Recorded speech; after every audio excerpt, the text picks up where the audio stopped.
As an ancient gamer, now 32, I've had plenty of experience playing Pac-Man.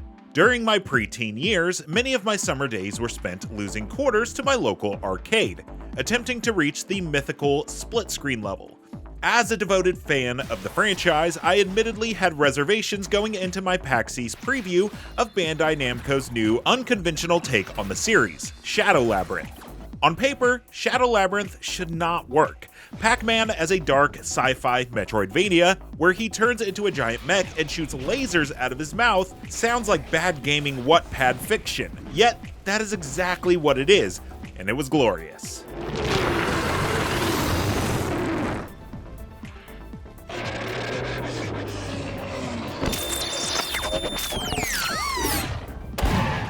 The story takes place shortly after the events of the Prime Video animated short, Secret Wars, as the protagonist, the dark and brooding swordsman number 8, wakes up surrounded by monsters and aliens. He soon meets a mysterious figure known as Puck, a yellow circular creature who looks like he enjoys eating pellets, fruits, and blue ghosts. After a brief introduction, the duo vows to work together by combining their unique abilities of strength and mobility in the hopes that they can navigate the treacherous world and survive the darkness that awaits. The darkness comes in many shapes and sizes, as the setting features a handful of different biomes, each with distinct personalities, backdrops, and characteristics. No two mazes in this 2D adventure will have the same layout, and enemy designs and types will change depending on the region that is being explored.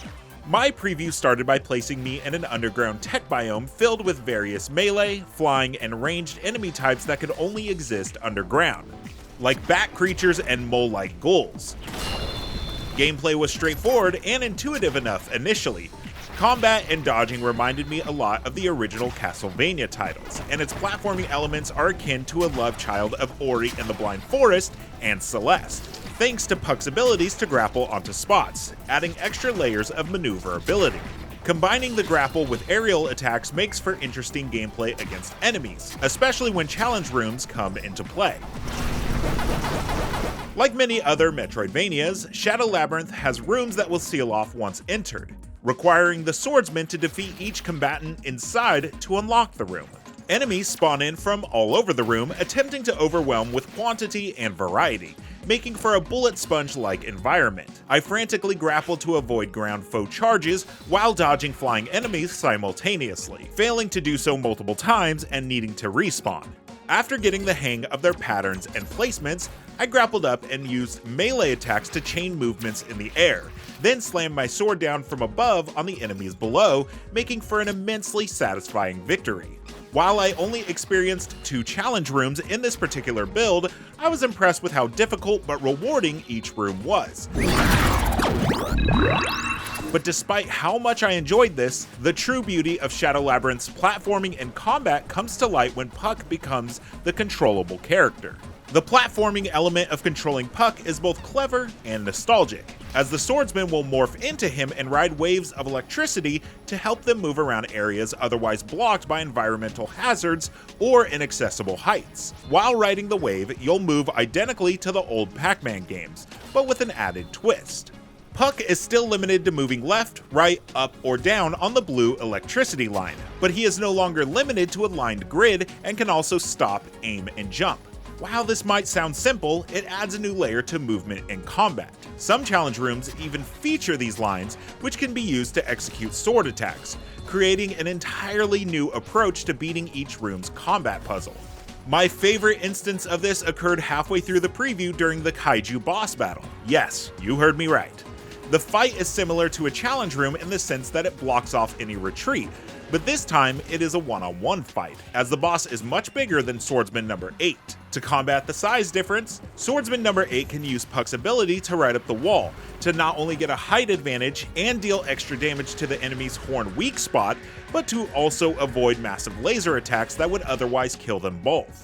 As it turns out, the boss isn't the only one wielding a laser, which leads to my other favorite absurd moment in the preview. Puck can turn into a giant mecha named Gaia. Yes, this is a Metroidvania Pac-Man game where you can control a Gundam and fight Kaiju. Again, this should not work. but it does so marvelously, resulting in an epic crescendo to a fever dream of a boss battle and transformation. Even after the boss battle ended, there was still plenty to explore in Shadow Labyrinth. The first thing I unlocked afterward was a pared down version of Gaia's laser ability, which the swordsman can use by holding down the charge button. Not only is this move great for dispelling large groups of foes blocking an area, but it can also be thrown into attacks in locations like the challenge rooms to make for some delightful combo kills. Alongside the new power move, I also unlocked a new location featuring another strangely familiar looking set of enemies that would begin to float through the level toward me until they touched the ground. At first, I was confused about how to beat them, as hitting them with a sword wasn't working. It wasn't until I started listening to the music and sound effects and remembering why the enemies' movements looked so familiar that a light bulb went off.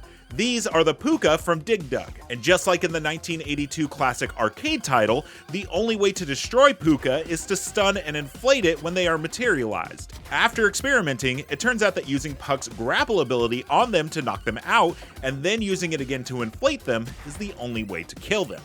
This is just one of the many references to Bandai Namco's library of beloved arcade games, as the story and setting of Shadow Labyrinth are set to include plenty of references and modernized takes on a handful of other iconic games. While there was no hint or mention of which one it would be, the developers teased that the war-torn world of Shadow Labyrinth itself will be a major reveal as the narrative progresses. If you had told me back then that one day somebody would make a Metroidvania version of everyone's favorite Pac-Man, I'd probably think that you're insane.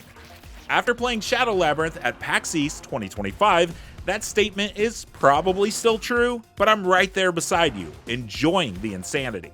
Whether it is the fluidity of Puck's grappling hook and wall traversal, combined with Swordsman No. 8's raw power and durability, or the fact that Pac-Man can turn into a mech that shoots lasers out of its mouth, everything about this Metroidvania is absurdly fun. The game features something for everyone here, as the platforming, combat, and puzzles each stand out on their own as enjoyable experiences. I implore you to suspend your disbelief about how this bizarre concept can even work, and at least give Shadow Labyrinth a try when it is released, as this insane creative bet by Bandai Namco looks like it might actually pay off.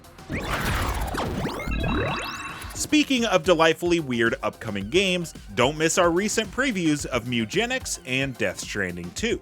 And of course, for everything else in the world of gaming, stick with IGN.